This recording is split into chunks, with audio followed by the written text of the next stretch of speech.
എന്റെ വിവാഹം മുടങ്ങി. എല്ലാവരും എന്നെ വെറുത്തു, പരിഹസിച്ചു. എന്റെ ജീവിതം, ഭാവി എല്ലാം നശിച്ചു. എനിക്ക് വേണമെങ്കിൽ എല്ലാ നിമിഷങ്ങൾ കൊണ്ട് അവസാനിപ്പിക്കാമായിരുന്നു. പോലീസിൽ കംപ്ലൈന്റ് കൊടുക്കാമായിരുന്നു. അല്ലെങ്കിൽ എന്റെ വയറ്റിൽ വളരുന്ന കുഞ്ഞിനെ നശിപ്പിച്ചിട്ട് ഒന്നും സംഭവിക്കാത്തതുപോലെ ഏതെങ്കിലും ചെറുപ്പക്കാരന്റെ ഭാര്യയെ ജീവിക്കാമായിരുന്നു. പക്ഷേ എനിക്ക് ആവശ്യം എന്റെ വയറ്റിൽ വളരുന്ന കുഞ്ഞിന്റെ അച്ഛനെയാണ്. മോളെ, നീ എന്തൊക്കെ പറഞ്ഞാലും അവനോടൊത്തുള്ള ജീവിതം വേണ്ട മോളെ. ഒരിക്കലും അത് ശാശ്വതമാവില്ല. ചെറുപ്പം കൊണ്ട് തോന്നുന്ന വാശിയാ ഇതൊക്കെ. കഴിഞ്ഞതെല്ലാം നീ മറക്കണം. ചേച്ചിക്ക് എങ്ങനെ ഇത് പറയാൻ കഴിയുന്നു? 20 വർഷം മുമ്പ് ഒരു വാക്കുപോലും പറയാതെ ഇറങ്ങിപ്പോയ ചേച്ചിയുടെ ഭർത്താവ് ഇന്ന് വരും, നാളെ വരും എന്ന പ്രതീക്ഷയിലല്ലേ ചേച്ചി കാത്തിരിക്കുന്നത്? എന്തുകൊണ്ട് ചേച്ചിക്ക് അയാളെ വെറുക്കാൻ കഴിയുന്നില്ല, മറക്കാൻ കഴിയുന്നില്ല? എല്ലാം അറിഞ്ഞുകൊണ്ട് തന്നെയാ ഞാൻ വന്നത്. എത്ര തെമ്മാടിയായാലും കൊള്ളരുതാത്തവനായാലും എന്റെ വയറ്റിൽ വളരുന്ന കുഞ്ഞിന്റെ അച്ഛൻ അയാളാണ്. അത് ഞാൻ തെളിയിക്കും.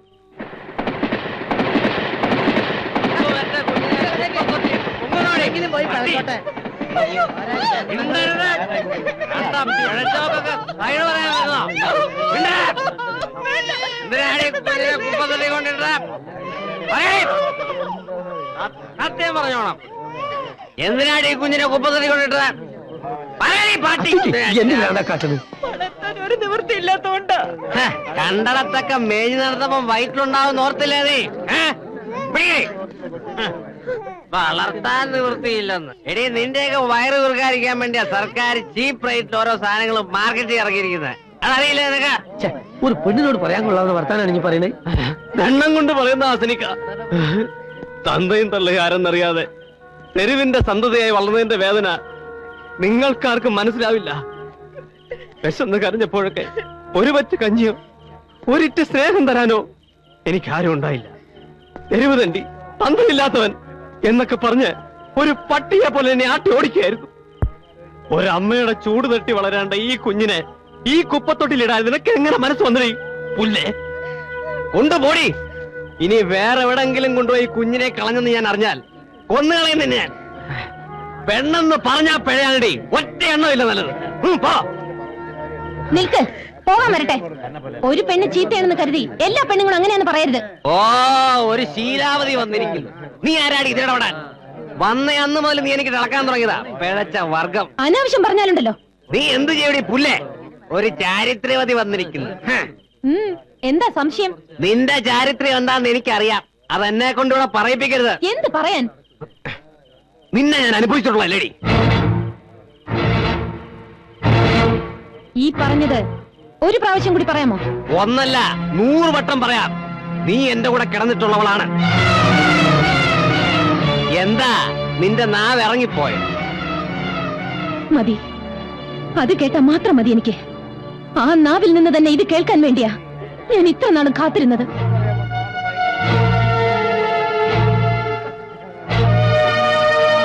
കാശിനു വേണ്ടി എന്റെ മാനം നശിപ്പിച്ചിട്ട് ഇപ്പൊ നിന്ന് സദാചാരം പ്രസംഗിക്കുന്നു.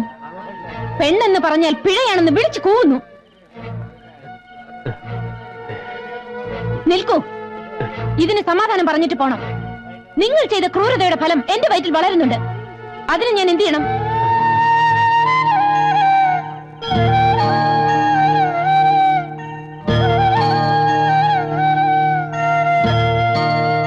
നിങ്ങളുടെ അമ്മയും ഈ സ്ത്രീയും ചെയ്തതുപോലെ പ്രസവിച്ച ഉടനെ ഞാനും കുഞ്ഞിനെ ഏതെങ്കിലും കുപ്പത്തൊട്ടിയിൽ വലിച്ചെറിയണോ? ആ കുഞ്ഞ് നിങ്ങളെ പോലെ തന്തയില്ലാത്തവനായി വളരണോ?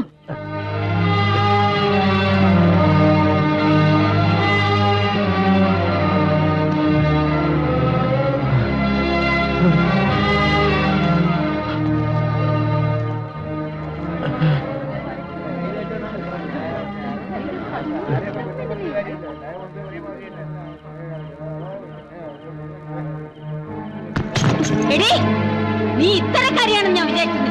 ഇനി ആ പടി ചവിട്ടി പോരും. മാനവും മര്യാദയ്ക്കും ജീവിക്കുന്നോളാ ഞാൻ. ചേച്ചി, ആരാ നിന്നെ പഴപ്പിച്ചെന്ന് വെച്ചാ അവനെ കൂടെ പോയി കൊടുത്തോ. മാറങ്ങോട്ട്.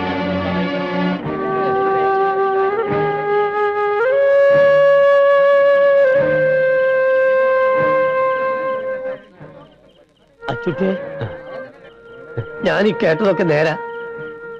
പറയണോ? മണിയാ, ഒരു വീഡിയോ. ഓളെ കണ്ണീര് വീണാൽ അതിനോട് പടച്ചോൻ പോലും പൊറുക്കൂല. ഇയോളെ വിളിച്ച് കുടിക്കേറ്റ്.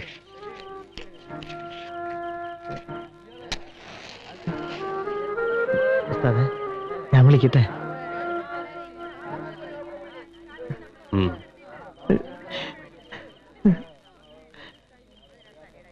എന്താ എല്ലാരും നോക്കി നിൽക്കണേ? കാഴ്ച കണ്ട് മതിയായില്ലേ? പോയി കിടന്ന് ഉറങ്ങാൻ നോക്ക്. പെങ്ങളെ വാ.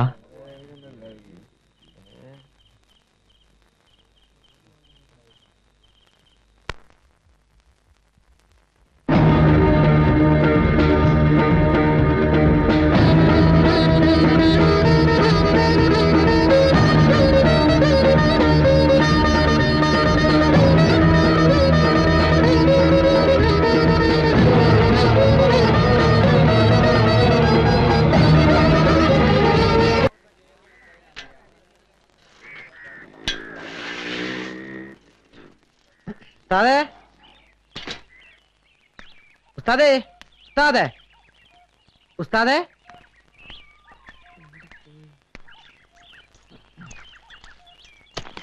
ആ ഉസ്താദ് എവിടെ? എന്നോടാണോ ചോദിക്കുന്നത്? രാത്രി ഇവിടുന്ന് ഇറങ്ങിപ്പോയതാ. എവിടെ പോയതാ? കണ്ടിട്ട് എന്താ ഇത്ര അത്യാവശ്യം? ഇന്ന് ആരുടെ കയ്യും കാലം വെട്ടാനാ കരാറ്? ഈ വെട്ടും കുത്തുമായിട്ട് എത്ര കാലം ജീവിക്കാമെന്ന നിങ്ങളുടെയൊക്കെ വിചാരം? എല്ലാത്തിനും ഒരു അവസാനം ഉണ്ടാവും, അത് മറക്കണ്ട. എന്റെ പെങ്ങളെ, ഞാൻ അതിനൊന്നും വന്നല്ല. എന്റെ ബാഗ് എടുക്കാൻ വന്നാ. ഞാൻ ഇവിടുന്ന് താമസം മാറാ. പോട്ടെ. അവിടെ നിക്കേ. നീ എങ്ങോട്ടാ ബാഗ് എടുത്തോണ്ട്? നമ്മുടെ ഗോപാലേട്ടന്റെ കടയുടെ മുകളിൽ ഒരു മുറി ശരിയായിട്ടുണ്ട്. അതുകൊണ്ട് ഞാൻ അങ്ങോട്ട് മാറാൻ പോവാ.